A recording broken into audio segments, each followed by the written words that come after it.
அடைமழை பெய்து கொண்டிருந்தது. என் மனதிலோ பல கனவுகள். கல்லூரியில் என் தோழிகள் பலமுறை காதலையும் தாம்பத்தியத்தையும் பற்றி பேசி காட்டிய வீடியோக்களின் தாக்கம் என் மனதில் ஆழமாக பதிந்திருந்தது. என் மணவாழ்க்கை தொடங்கும்போது என் வயதுக்கே உரிய எல்லா ஆசைகளையும் நிறைவேற்றிக் கொள்ள வேண்டும் என்று எண்ணியிருந்தேன். ஆனால் மாலைக்குள் என் அத்தனை ஆசைகளும் மண்ணாகப் போகும் நிலை தெரிந்தது. என் திருமணம் என் கணவரை விட 6 வயது இளையவரான 18 வயது மைத்துனருடன் நிச்சயிக்கப்பட்டதுதான் காரணம். உண்மையைச் சொல்லப் போனால் என் கணவரை விட அவரது தம்பிதான் அழகிலும் கவர்ச்சியிலும் என் மனதை கொள்ளை கொண்டவர். முதல் பார்வையிலேயே அவர் மீது காதல் வயப்பட்டேன். ஆனால் நிச்சயிக்கப்பட்டது அண்ணனுடன். இப்போது திடீர் திருப்பமாக என் இளவரசனுடனே என் திருமணம் நடந்தேறியதில் நான் அளவில்லா மகிழ்ச்சி அடைந்தேன். என் பெயர் ராதா, வயது 22. பெற்றோர் மற்றும் என் தங்கைக்காக நான் செல்லமாக வளர்ந்தவள். நான் எதை கேட்டாலும் வாங்கித் தருவார்கள். அதனால் பெற்றோர் சுமித் என்னும் பையனை திருமணம் செய்யச் சொன்னபோது நான் மறுக்கவில்லை. சுமித் பார்ப்பதற்கு சாதாரணமாக இருந்தாலும் அவரது இளைய தம்பியான சஞ்சய் என் கண்களுக்கு மிக அழகாகத் தெரிந்தான். என் தாயும் சுமித்தின் தாயும் பள்ளித் தோழிகள். அவர்களின் நட்பை உறவாக மாற்றவே இந்த திருமண முயற்சி. ஆனால் திருமணம் நடக்கும் கடைசி நேரத்தில் சுமித் ஓடிவிட்ட செய்தி கிடைத்தது. திருமண மேடையில் இருந்த எனக்கு காலடியில் நிலமே குலுங்குவது போல் இருந்தது. என் தாய் சுமித்தின் தாயை திட்டித் தீர்த்தார். ஆனால் வெளியில் இருந்த விருந்தினர்களுக்கு விஷயம் தெரியவில்லை. இதனால் என் மாமியார் சமூகத்தில் மானம் போய்விடக்கூடாது என்பதற்காக ஒரு முடிவெடுத்தார். என் இளைய மகன் சஞ்சய்க்கு ராதாவை திருமணம் செய்து வைக்கிறேன் என்றார். இந்தச் செய்தியைக் கேட்டவுடன் என் மனதிற்குள் பட்டாம்பூச்சிகள் சிறகடித்தன. நல்லவேளை சுமித் ஓடிவிட்டார் என்று மனதுக்குள் நினைத்துக் கொண்டேன். சஞ்சய் 6 அடி 3 அங்குல உயரம், கட்டுமஸ்தான உடற்கட்டுடன் எப்போதும் உடற்பயிற்சி கூடத்தில் நேரம் செலவழிப்பவர். அவரை பார்த்த முதல் நாளிலிருந்தே இவர்தான் என் கணவராக வரவேண்டும் என்று நான் நினைத்தது நடந்தது. என் தோழிகள் என்னிடம் ஓடி வந்து, "என்ன ராதா, வெறும் 18 வயதான பையனை திருமணம் செய்கிறாயே, அவனுக்கு முதலிரவு பற்றி என்ன தெரியும்? உனக்கு 6 வயது இளையவன், உன் ஆசைகள் எப்படி நிறைவேறும்?" என்று பயமுறுத்தினார்கள். கவலைப்படாதீர்கள், என் கணவனுக்கு தெரியவில்லை என்றால் என்ன? எனக்கு தெரியும் அல்லவா? நீங்கள் எனக்கு கற்றுக் கொடுத்த பாடங்களையும் காட்டிய வீடியோக்களையும் வீணாக்க மாட்டேன். நானே முன்முயற்சி எடுத்து எல்லாவற்றையும் சரி செய்து விடுவேன் என்று சிரித்துக் கொண்டே சொன்னேன். என் பதிலை கேட்ட தோழிகள் பலமாகச் சிரித்தனர். விரைவில் சஞ்சய்க்கும் எனக்கும் திருமணம் முடிந்தது. நான் மாமியார் வீட்டிற்குச் சென்றபோது என் மாமியார் என்னை அன்புடன் வரவேற்றார். என் மாமனார் இல்லாத குறையே என்னிடம் காட்டவே இல்லை. முதலிரவுக்காக காத்திருந்த போது என் மாமியார் என்னிடம் ஒரு கிளாஸ் பாலை கொடுத்து, "சஞ்சய்க்கு இதை கொடுத்துவிடு, இது கணவன் மனைவிக்கு நல்ல பலம் கொடுக்கும் சம்பிரதாயம்" என்று சொல்லி அன்பாகச் சிரித்தார். சுமித் நடந்ததற்காக மன்னிப்பு கேட்டபோது, "பரவாயில்லை மாமி, நடந்தது நன்மைக்கேதான். இப்போது நான் உங்கள் வீட்டுக்கு மருமகளாக வந்துவிட்டேன்" என்று ஆறுதல் சொன்னேன். பால் கிளாஸை மேஜையில் வைத்துவிட்டு என் பட்டுப்புடவையை மாற்றிக்கொண்டு கவர்ச்சியான ஒரு நைட்டி அணிந்து கொண்டேன். சஞ்சய் என் அருகில் வரும்போது இந்த நைட்டியை பார்த்து கட்டுப்பட்டு இருக்க மாட்டார் என்று நம்பினேன். சஞ்சய் பற்றிய சிந்தனைகளிலும் தோழிகள் கற்றுக் கொடுத்த வித்தைகளிலும் என் மனம் அலைபாய்ந்தது. முன்முயற்சியை நான் தான் தொடங்க வேண்டும் என்று உறுதியாக இருந்தேன். வெளியே மழை பெய்தாலும் என் உடல் கனல் போல சூடேறியிருந்தது.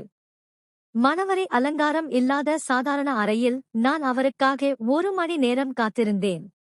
இரவு 11 மணிக்கு கதவை திறந்து சஞ்சய் உள்ளே வந்தார். அவரை கண்டதும் என் இதயத் துடிப்பு பல மடங்கு கூடியது.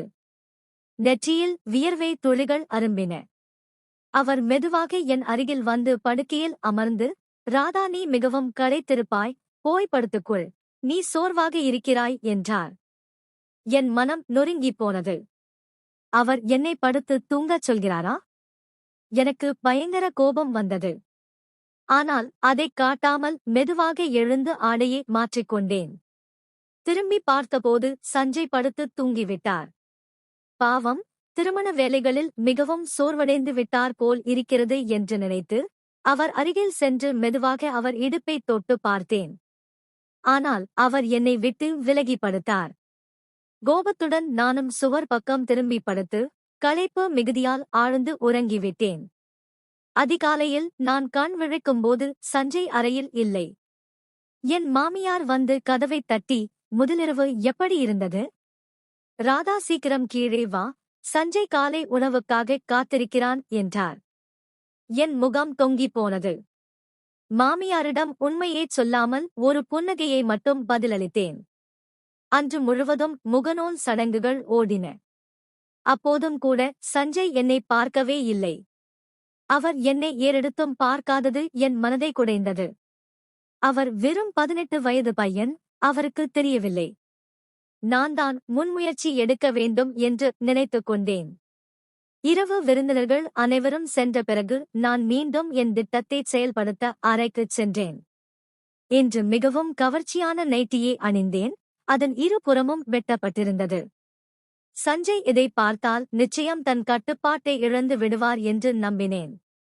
ஆனால் அன்றிரவும் ஏமாற்றமே மிஞ்சியது. நான் காத்திருந்து இரவு 2:30 மணி ஆனது. எனக்கு கோபம் தலைக்கேறியது. அதிகாலை 4 மணிக்கு பணி முடித்துவிட்டு அறையினுள் நுழைந்தார் சஞ்சய். மன்னிக்கவும் ராதா, முக்கியமான வேலை ஒன்று இருந்தது, அதனால் தாமதமாகிவிட்டது என்றார். என் மனம் சற்று அமைதியடைந்தது. நான் அவர் அருகே சென்றபோது அவர் என் கையை பிடித்து என்னை விலக்கிவிட்டார். தயவு செய்து என்னை மன்னிக்க வேண்டும் ராதா, என் அண்ணன் உன்னை பொது மேடையில் விட்டுச் சென்றதால்தான் இந்த திருமணம் நடந்தது. நீ இப்போதும் என் அண்ணனின் மணப்பெண், என் அண்ணி. நான் உன்னை மனைவியாக என்றுமே பார்க்க முடியாது. சமூகத்தில் உன் மானம் போகக்கூடாது என்பதற்காகவும் என் தாயின் கட்டாயத்திற்காகவும் மட்டுமே நான் உன்னை திருமணம் செய்தேன். நீ மிக நல்லவள், ஆனால் என்னால் உன்னை மனைவியாக ஏற்றுக்கொள்ள முடியாது. மக்கள் நம் உறவை பற்றி பேசக்கூடாது என்பதற்காக நாம் ஒரே அறையில் இருப்போம். ஆனால் உனக்கு விருப்பமானதை நீ செய்யலாம். உனக்கு பழைய காதலன் யாராவது இருந்தால் அவனுடன் நீ வாழலாம். உனக்கு நான் முழு ஆதரவு தருகிறேன். என் அண்ணன் உனக்கு இழைத்த துரோகத்திற்கு நான் உன் கூட நிற்பேன். ஆனால் தயவு செய்து என்னிடமிருந்து விலகியே இரு. என்னால் உன்னுடன் கணவன் மனைவி உறவு வைத்திருக்க முடியாது என்றே கையை கொடுத்து விலகினார். நான் அவரைத்தான் முதல் பார்வையிலேயே விரும்பினேன் என்று என்னால் அப்போது சொல்ல முடியவில்லை. என் காலடியில் பூமி குலுங்குவது போல் உணர்ந்தேன். என்னால் பேசுவதற்கோ கேட்பதற்கோ இயலவில்லை. என் கோபத்தை மிகவும் கஷ்டப்பட்டு அடக்கிக் கொண்டு, எனக்கு உன்னை திருமணம் பிடிக்கவில்லை என்றால் நீ முதலிலேயே சொல்லியிருக்கலாம். இப்போது என்னை உன் மனைவி என்று ஏற்றுக்கொள்ளாமல் என் உரிமைகளையும் மறுக்கிறாயே என்றேன். நான் சொல்ல வேண்டியதைச் சொல்லிவிட்டேன். இதுதான் உண்மை. உன்னை ஒருபோதும் அந்த நோக்கில் பார்க்க முடியாது. இதை நீ உன் மனதில் ஆழ பதிய வைத்துக்கொள் என்று சஞ்சய் கூறிவிட்டுச் சென்று படுக்கையில் அமர்ந்தார். நான் அங்கேயே சிலை போல நின்று கண்ணீர் வடித்தேன். என் திருமண வாழ்வு குறித்த அத்தனை அருமைகளுமே இப்போது நீரில் கரைந்த கோலமாகிவிட்டன. ஒருவன் திருமண மேடையிலேயே விட்டு ஓடினான். நான் விரும்பிய இன்னொருவன் திருமணம் செய்தும் என்னை மனைவியாக ஏற்க மறுக்கிறான். இந்த வீட்டில் நான் எந்த தகுதியுடன் வாழ்வேன் என்ற கேள்வியுடன் நான் மெல்லச் சென்று படுக்கையில் சாய்ந்தேன். அந்தச் கவலையிலேயே எப்போது உறங்கினேன் என்று தெரியவில்லை. மறுநாளும் வழக்கம் போல சஞ்சய் எனக்கு முன்பே அறையை விட்டுச் சென்று விட்டார். கல்லூரி நாட்களில் என் தோழிகள் திருமணத்திற்குப் பிறகு கணவன் காலையில் நெற்றியில் முத்தமிட்டு எழுப்புவான் என்று சொன்னதையெல்லாம் நினைத்து மனம் கனத்தது. என் திருமணம் நிறமிழந்து போயிருந்தது. கனத்த மனதுடன் எழுந்து குளித்து முடித்து சமையலறைக்குச் சென்று காலை உணவை தயாரித்தேன். உணவை சஞ்சயின் தட்டில் வைப்பதற்காக கொண்டு வந்தபோது அவர் தலை குனிந்தபடி அமர்ந்திருந்தார். நான் மௌனமாக உணவை பரிமாறிவிட்டு சமையலறைக்கு திரும்பினேன். என் கண்கள் மீண்டும் கண்ணீரில் கரைந்தன. ஒரு பெண்ணுக்குரிய ஆசைகள் அனைத்தும் இப்படி புஸ்ஸாகிப் போகும் என்று நான் ஒருபோதும் நினைத்ததில்லை. நான் அழகில் சளைத்தவள் இல்லை. என்னைக் காட்டிலும் அழகானவர்கள் யாரும் இந்த வீட்டில் இல்லை. இருந்தும் என் விதி இப்படி விளையாடுகிறது. பெற்றோர் தேர்ந்தெடுத்தவர் மேடையில் விட்டுச் சென்றார். நான் தேர்ந்தெடுத்தவரோ என்னைக் கண்டு கொள்ளவே இல்லை. நான் மிகவும் சோர்ந்து போயிருந்தேன். இப்படியே சில நாட்கள் கடந்தன. ஒருநாள் என் மாமியார் என் அறைக்கு வந்து கட்டிலில் என் அருகில் அமர்ந்து, ராதா, சஞ்சய் உன்னுடன் சரியாக இருக்கிறானா என்று மெல்ல கேட்டார். நான் ஆமா மாமி, அவர் நன்றாக இருக்கிறார் என்றேன். மாமியார் தயங்கி, மகளே, நான் உன்னிடம் வேறொன்றைக் கேட்கிறேன். கணவன் மனைவிக்குரிய நெருக்கமான உறவு உன் இருவருக்கும் இருக்கிறதா? நீ என் கேள்வியை புரிந்து கொள்கிறாயா? இல்லை என்றால் நான் வெளிப்படையாகவே கேட்கிறேன். உங்கள் இருவருக்கும் இடையே உடல் ரீதியான உறவில் ஏதேனும் சிக்கல் இருக்கிறதா என்று கேட்டார். மாமியாரின் இந்த கேள்வியை கேட்டதும் நான் வெட்கத்தால் தலை குனிந்து நின்றேன். இல்லை மாமி என்று மட்டும் மெதுவாக பதில் சொன்னேன். மாமியார் பெருமூச்சுடன், எனக்கு தெரியும் மகளே, நான் இந்த வீட்டில்தான் இருக்கிறேன்.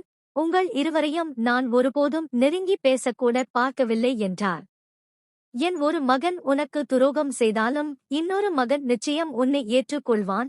இப்போது உன்னை அவனால் ஏற்க முடியவில்லை. அவன் வயது குறைவு, உலக நடப்புகள் தெரியாதவன். அவனுக்கு இப்போது படிப்பு வெறி மட்டுமே இருக்கிறது. பள்ளியில் எப்போதும் முதல் மாணவனாக வந்தவன். நல்ல கல்லூரியில் அவனுக்கு இடம் கிடைத்திருக்கிறது. அவன் படிக்க விரும்புகிறான். நான் அவனிடம் இதைப் பற்றி எப்போதெல்லாம் பேசுகிறேனோ அவன் காது கொடுத்து கேட்பதில்லை. அம்மா, நான் உன் பேச்சைக் கேட்டு திருமணம் செய்து கொண்டேன். இதற்கு மேல் என்னிடம் எதையும் எதிர்பார்க்காதே. நான் என் படிப்பில் மும்மரமாக இருக்கிறேன். உங்கள் மானத்தை காப்பாற்றிவிட்டேன். இனிமேல் இதையெல்லாம் நீதான் சமாளிக்க வேண்டும் என்கிறான். ராதா, எனக்கு சற்று கால அவகாசம் கொடு. சஞ்சய் நிச்சயம் உன்னை ஏற்றுக்கொள்வான். உனக்குரிய உரிமையைக் கொடுப்பான் என்று கெஞ்சும் குரலில் கூறினார். இதைக் கேட்டதும் நான் உடைந்து போய் அழத் தொடங்கினேன். இத்தனை நாட்களாக என் மனதில் புதைந்து கிடந்த துயரம் கண்ணீராய் பெருகியது. என் அம்மா தொலைபேசியில் அழைக்கும் போது கூட சஞ்சய் என் மீது மிகவும் அன்பாக இருக்கிறார் என்று போய் சொல்லியிருக்கிறேன். இப்போது மாமியார் கொடுத்த ஆறுதலில் என் கண்ணீர் நிற்கவில்லை. மகளே, நீதான் முன்முயற்சி எடுக்க வேண்டும். சஞ்சய்க்கு இப்போது 18 வயதுதான் ஆகிறது. ஒரு பெண் தன் அழகால் மட்டுமே தன் கணவனை வசீகரிக்க முடியும் என்று என் மாமியார் சொன்னார். இந்த வார்த்தைகள் எனக்குள் மீண்டும் ஒரு சிறிய நம்பிக்கையை விதைத்தது. திருமணமான 3 மாதங்கள் கடந்துவிட்டன. இன்னொரு முயற்சி எடுத்துதான் பார்க்க வேண்டும் என்று முடிவு செய்தேன். அன்றிரவு நான் மீண்டும் தயாராகி என் கணவருக்காக காத்திருந்தேன். சஞ்சய் அறைக்குள் நுழைந்ததும் நான் அவர் அருகில் செல்ல முயன்றேன். அவர் மெதுவாக என்னிடமிருந்து விலகிச் சென்றார். நான் அவரை பாய்ந்து சென்று கட்டியணைத்தேன். அவர் என்னை ஆவேசத்துடன் விலக்கிவிட்டு, ராதா, நான் ஏற்கனவே உன்னை எச்சரித்திருக்கிறேன். என்னிடமிருந்து இது போன்ற எதையும் நீ எதிர்பார்க்கக்கூடாது. உன்னை அந்த நோக்கில் நான் பார்க்கவில்லை. என் மனதில் உனக்காக அப்படி எந்த உணர்வும் இல்லை. உன் உணர்வுகளை நீயே கட்டுப்படுத்திக்கொள். என் மீது திணிக்காதே. எனக்கு என் வாழ்க்கையில் வேறு பல இலக்குகள் உள்ளன. இந்த மாதிரியான வீண் முயற்சிகளை நிறுத்திவிடு. நீயும் அம்மாவும் என்னை கட்டாயப்படுத்தினால் நான் இந்த வீட்டை விட்டே சென்று விடுவேன் என்று கோபமாக கத்தினார். நான் கோபத்துடனும் வருத்தத்துடனும், நம் திருமணமான 3 மாதங்கள் ஆகிவிட்டன. என் வாழ்நாள் முழுவதையும் இப்படித்தான் கழிக்க வேண்டுமா என்று நீ நினைக்கிறாயா?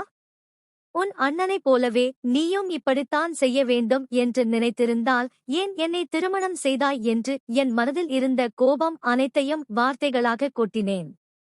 நான் அழுது கொண்டே எல்லாவற்றையும் சொன்னேன். சஞ்சய் மௌனமாக என் பேச்சைக் கேட்டார். அவர் என்னைக் கண்டு கொள்ளவில்லை. கோபத்தில் என் கையை உதறிவிட்டு நான் அறையை விட்டு வெளியேறினேன். நடு ஹாலில் உள்ள சோபாவிலேயே படுத்து தூங்கினேன். என் வாழ்க்கை ஒரு முட்டுச்சந்திற்கு வந்திருந்தது. என்னால் முன்னோக்கியும் செல்ல முடியவில்லை, பின்னோக்கியும் திரும்ப முடியவில்லை. என் மாமியார் ஒரு சில முறை சஞ்சயை வற்புறுத்திய போது அவன் கோபத்தில் வீட்டை விட்டு வெளியேறினான். அவன் விடுதியில் தங்கி படித்தான். அவனது கவனம் முழுக்க படிப்பில் மட்டுமே இருந்தது. 1 வருடமும் இப்படியே கடந்து போனது. 1 வருடம் கழித்து ஒரு நாள் காலை கதவு மணி அடித்தது. என் இதயம் திக்கின்றது. சஞ்சய் திரும்பி வந்திருக்க வேண்டும் என்று நினைத்தேன். நான் கதவைத் திறந்தபோது என் எதிரே சுமித் தன் மனைவியுடன் நின்றதைக் கண்டு அதிர்ச்சியில் உறைந்தேன். என் மாமியாரும் என்னை பின்தொடர்ந்து வந்து அதைக் கண்டு திகைத்தார். சஞ்சய் தான் தன் அண்ணனையும் அண்ணியையும் வீட்டுக்கு வரச் சொல்லியிருந்தார். அவன் தன் மனதில் இருந்த விஷயங்களைச் சுமித்திடம் பேசியிருந்தான். நான் என் படிப்பை முடிக்கும் வரை இதைப் பற்றி எல்லாம் யோசிக்க மாட்டேன். ராதா தன் வாழ்க்கையை தொடர வேண்டும். அவள் எனக்காக காத்திருக்க வேண்டாம். அவள் தன் படிப்பை தொடரலாம். அல்லது வேறு எதை கருதுகிறாளோ அதைச் செய்யலாம். அவள் என்னிடமிருந்து விவாகரத்து கேட்டாலும் கொடுக்க நான் தயாராக இருக்கிறேன். ஆனால் நான் ஒரு நல்ல நிலையில் வரும் வரை இந்த உறவை என்னால் ஏற்றுக்கொள்ள முடியாது. ராதா மீது எனக்கு எந்த உணர்வும் இல்லை என்று கூறியிருந்தான். சுமித்தும் அவன் மனைவி சுகந்தாவும் என்னிடம் வந்து மன்னிப்பு கேட்டனர். சுமித் மன்னிக்கவும் ராதா, நான் சுகந்தாவை காதலித்தேன். அதனால்தான் உன்னை திருமணம் செய்யவில்லை. சுகந்தாவும் என் மீது அதிக அன்பு வைத்திருக்கிறாள். என் தம்பி சஞ்சயும் எல்லாவற்றையும் சொல்லிவிட்டான். நீ விரும்பினால் இந்த வீட்டிலேயே இருந்து அவனுக்காக காத்திருக்கலாம். உனக்கு எந்த பிரச்சனையும் இருக்காது. அல்லது நீ மகிழ்ச்சியுடன் இங்கிருந்து செல்லலாம் என்றான். சுமித்தின் பேச்சைக் கேட்டதும் நான் அதிர்ச்சியில் ஸ்தம்பித்துப் போனேன். வேறு வழியின்றி என் தாயிடம் நடந்ததை எல்லாம் சொன்னேன். என் தாயார் என் மாமியாரிடம் சண்டையிட்டு, உங்கள் மகனிடம் முதலிலேயே கேட்டிருக்க வேண்டும். அவன் சம்மதம் இல்லாமல் என் மகளின் வாழ்க்கையை சீரழித்து விட்டீர்கள். உங்கள் இரு மகன்களும் என் மகளைத் தள்ளிவிட்டார்கள் என்று சத்தம் போட்டார். என் திருமண வாழ்வு குறித்த எல்லா கனவுகளும் சிதைந்து போயின. திருமணத்தின் பெயரை கேட்டாலே பயம் ஏற்பட்டது. என் தாயின் அரவணைப்பில் என் வீட்டிற்கு திரும்பினேன். என் அம்மா என்னிடம் மன்னிப்பு கேட்டு, நீ சம்மதிக்கும் வரை உனக்கு வேறு உறவு பார்க்க மாட்டேன். இப்போது நீ உன் படிப்பை தொடரலாம் என்றார். நானும் திருமணத்தை பற்றிய நினைவுகளை என் மனதிலிருந்து நீக்கிவிட்டு படிக்கத் தொடங்கினேன். ஆசிரியர் பயிற்சிக்கு விண்ணப்பித்து வேறொரு நகரத்திற்குச் சென்றேன். அங்கே 4 வருடங்களில் என் பயிற்சி முடிந்தது. நான் கற்பித்தல் பணிக்காக விண்ணப்பித்த போது ஒரு சர்வதேச பள்ளியில் எனக்கு வேலை கிடைத்தது. என் சம்பளம் மிக நன்றாக இருந்தது. இனி எனக்கு எந்த பிரச்சனையும் இல்லை. காதலில் ஒருமுறை ஏமாற்றம் அடைந்தவர் மிக உறுதியானவராக மாறுவார்கள். எனக்கு 2 முறை ஏமாற்றம் கிடைத்தது. அது என்னை மேலும் கடினமானவளாகவும் வெற்றியை நோக்கிய பாதையில் செல்லவும் உதவியது. இப்போது எனக்கு துணையை பற்றிய எண்ணமே இல்லை. நான் பணிபுரியும் சர்வதேச பள்ளியில் சுதந்திர தினத்திற்காக கொடியேற்றம் நிகழ்ச்சி நடைபெற்றது. அதற்காக ஒரு திரைப்பட நட்சத்திரம் சிறப்பு விருந்தினராக அழைக்கப்பட்டிருந்தார். அவரது பாதுகாப்பிற்காக அருகில் உள்ள காவல் நிலையத்திலிருந்து போலீஸ் அதிகாரிகள் வந்திருந்தனர். அப்போது என் எதிரில் இன்ஸ்பெக்டர் சீருடையில் ஒருவரைக் கண்டதும் நான் உள்ளம் நடுங்கி போனேன். என் ஆத்மாவே அதிர்ந்தது. ஏனென்றால் அவர் வேறு யாரும் இல்லை, அவர் சஞ்சய். அவர் என்னை பார்த்ததும் அடையாளம் கண்டு கொண்டார். நான் சஞ்சய்க்கு விவாகரத்து கொடுக்கவில்லை. ஏனென்றால் அவர் என் மனதில் வாழ்ந்து வந்தார். என் வாழ்நாள் முழுவதையும் அவர் பெயரிலேயே கழிக்க நான் தயாராக இருந்தேன். ஆனால் சஞ்சய் என்னை தடுத்து நிறுத்தி என் காலடியில் அமர்ந்து மன்னிப்பு கேட்டார். ராதா, நான் உனக்குச் செய்த தவறுக்கான தண்டனை எனக்கு கிடைத்துவிட்டது என்றார். அவர் தன் கல்லூரி இறுதி காலத்தில் ஒரு பெண்ணைக் காதலித்ததாகவும் அவளை பைத்தியம் போல் விரும்பியதாகவும், ஆனால் அவள் பணத்திற்காக மட்டுமே தன்னுடன் பழகினாள் என்றும், அவள் உண்மை தெரிந்தபோது தன்னையே வெறுத்ததாகவும் சொன்னார். அதன் பிறகு உன் நினைவுகள் என்னை வாட்டின. ஆனால் உன்னை எதிர்கொள்ள எனக்கு தைரியம் இல்லை. யாரோ ஒருவரிடம் விசாரித்தபோது நீ இன்னும் திருமணம் செய்யவில்லை என்றும், ஒரு சர்வதேச பள்ளியில் ஆசிரியராக வேலை செய்கிறாய் என்றும் தெரிந்தது. உன் வெற்றி எனக்கு மகிழ்ச்சியை அளித்தது. ஆனால் உன்னை கண்டுபிடிக்கும் தைரியம் என்னிடம் இல்லை. இன்று தெய்வம் நம் இருவரையும் சேர்த்து வைத்திருக்கிறது. அதுவும் இந்த சுதந்திர தினத்தன்று. தயவு செய்து என்னை மன்னித்துவிடு. பார், உன் கணவன் இப்போது ஒரு இன்ஸ்பெக்டர், நீ ஒரு ஆசிரியை. நம் ஜோடி மிகவும் பொருத்தமாக இருக்கும் என்றார். நான் சஞ்சயை முன்பே விரும்பியவள். இன்ஸ்பெக்டர் சீருடையில் அவர் மேலும் அழகாக காணப்பட்டார்.